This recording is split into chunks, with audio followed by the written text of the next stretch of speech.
आजीबाई जोरात या नाटकासंदर्भात हा व्हिडिओ आहे आणि या व्हिडिओचा दुसरा उद्देश म्हणजे कृत्रिम बुद्धिमत्तेचा रंगभूमीवर वापर। कृत्रिम बुद्धिमत्ता हा कुतूहलाचा विषय आहे, जिव्हाळ्याचा विषय तर आहेच।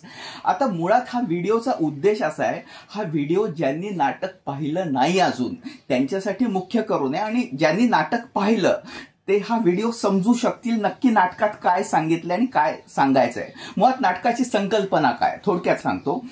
मोबाईलचं व्यसन लागलेला एक छोटा 3री-4थीतला मुलगा आणि त्याला त्या विळख्यातून बाहेर काढणारी आजी। आता याच्या पलीकडे मी कथानकात जात नाही, पण नक्की एआयचा वापर केलाय म्हणजे नक्की काय केलंय नाटक ज्यांनी पाहिलं नाही त्यांना थोडक्यात सांगतो। मुलाच्या मनात जे चालतं ते स्क्रीनवर एआयच्या माध्यमातून दाखवलंय, हा पहिला भाग। आणि मग नाटकात दृश्य आहेत का, संवाद आहेत का? आहेत, दृश्य आहेत, संवाद आहे, उत्तम अभिनय आहे, नाटकासारखं नाटक आहे। पण एक त्याला एआयचा निव्वळ टच दिलेला नाहीये, तर एआयच्या माध्यमातून प्रेक्षकांना सुद्धा सामावून घेतलेला आहे। म्हणजे प्रेक्षक आणि कलाकार, मी 2 भाग करतो। प्रेक्षक कलाकार यांच्यात एक प्रकारची भेट त्यांनी घडवलेली आहे, एक प्रकारचा संवाद ठेवलेला आहे। तसंच 2 गोष्टी, where technology meats creativity. Creativity म्हणजे सर्जनशीलता आणि टेक्नॉलॉजी म्हणजे तंत्रज्ञान याचा सुरेख संगम या नाटकातून घातलेला आहे, ही दुसरी बाजू। म्हणून हे नाटक अवश्य पहा। तसंच मी हे नाटक पाहिलं, नाटक आवडलं।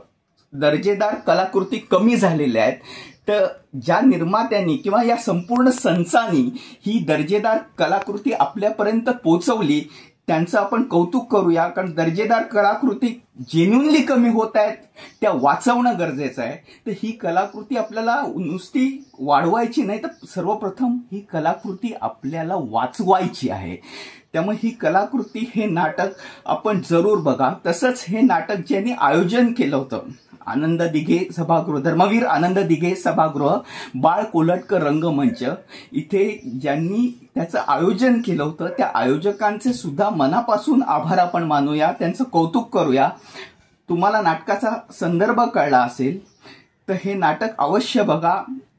एआय बद्दल प्रत्येकाला माहिती नाही, माझा सुद्धा आर्टिफिशियल इंटेलिजन्सचा अभ्यास नाही, तरी देखील नाटक बघून आल्यावर माझ्यावर काय परिणाम झाला हे महत्वाचं।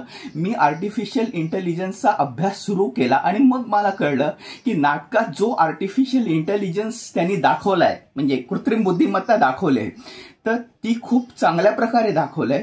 फक्त त्याच्या क्षमता आणि मर्यादा याच्यावर हे नाटक संपतं। क्षमता काय, तर त्याच्याकडे फक्त इन्फॉर्मेशन आहे। म्हणजे समजा तुम्ही कृत्रिम बुद्धिमत्तेला विचारलं मुंबईजवळ कोणता समुद्र आहे, अरबी समुद्र आहे, बरं आईनी भरवलेला घास गोड वाटतो का हाताने खाल्लेला घास गोड वाटतो, या प्रश्नाचं उत्तर मला माहिती नाही, असं कृत्रिम बुद्धिमत्ता सांगते। म्हणजे कृत्रिम बुद्धिमत्तेच्या क्षमता, मर्यादा ते यंत्र प्रत्यक्ष नाट्यगृहात आणून संपूर्ण संचानी दाखवलंय। म्हणूनच थिअरी आणि प्रॅक्टिकल याचं उत्तम त्यांनी कॉम्बिनेशन केले। यासाठी हे नाटक तुम्ही अवश्य बघा, तुमच्या मुलांना दाखवा। हे खरं तर बालनाट्य नाही, तर सर्वच वयोगटाच्या व्यक्तींसाठी हे नाटक आहे। धन्यवाद।